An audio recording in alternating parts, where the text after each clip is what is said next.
నమస్కారం ప్రజలారా. తిరుమల శ్రీవారి లడ్డు కల్తీ వ్యవహారం అందరికీ కూడా తెలిసిందే.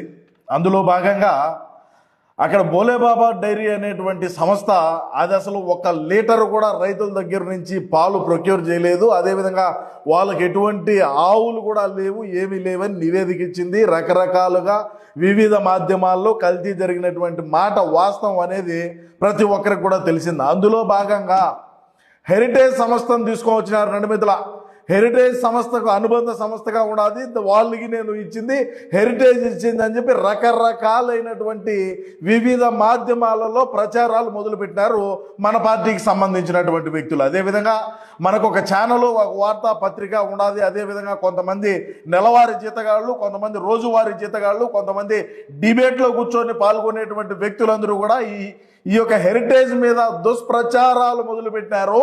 అదేవిధంగా హెరిటేజ్ సంస్థ వీళ్ళ మీద లీగల్గా చర్యలు తీసుకునింది, లీగల్ నోటీసులు కూడా పంపించడం జరిగింది.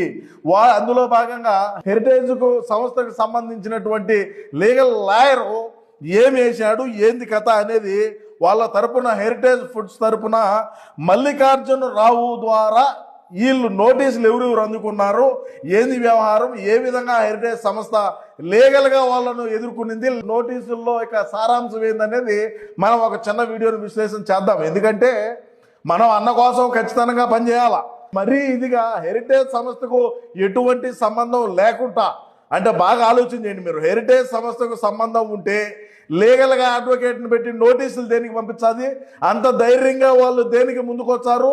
హెరిటేజ్ సంస్థకైనా సంబంధంగా ఉంటే, ఆ కల్తీ నెయ్యి వ్యవహారంలో సంబంధం ఉంటే అంత ధైర్యంగా బొత్స సత్యనారాయణకి కావచ్చు, అదేవిధంగా సాక్షి యాజమాన్యానికి కావచ్చు, వాళ్ళు ఎలా లీగల్గా ఎందుకు పంపించారు? వాళ్ళంత ధైర్యంగా ఉన్నారు, వాళ్ళంత కరెక్ట్గా ఉన్నారు కాబట్టే లీగల్ నోటీసులు పంపించినారు.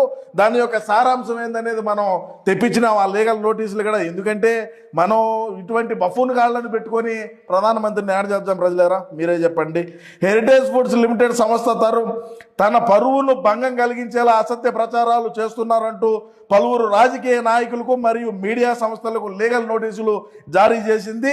ఫిబ్రవరి 2026 సాక్షి దినపత్రికలో వాళ్ళ కథనాలు మరియు సోషల్ మీడియాలో జరిగిన ప్రచారాలు పరిగణలోకి తీసుకుని ఈ చర్యలు చేపట్టింది. ఎవరెవరికి నోటీసులు అందాయి, హెరిటేజ్ ఫుడ్ తరపున అడ్వకేట్ మల్లికార్జున రావు ఎవరెవరికి నోటీసులు పంపించారనేది మనం చూసినట్టయితే, వైఎస్ జగన్మోహన్ రెడ్డి, వైఎస్ఆర్సీపీ పార్టీ వ్యవస్థాపకులు జగన్మోహన్ రెడ్డి గారు కాదు. ఆయనకు తెలియజేస్తున్నా నేను. ఎవరికి? ఈ హెరిటేజ్ ఫుడ్స్ తరపున ఎవరైతే అడ్వకేట్ ఉన్నాడో మల్లికార్జున రావు గారికి ఆయనకు తెలియజేస్తున్నా.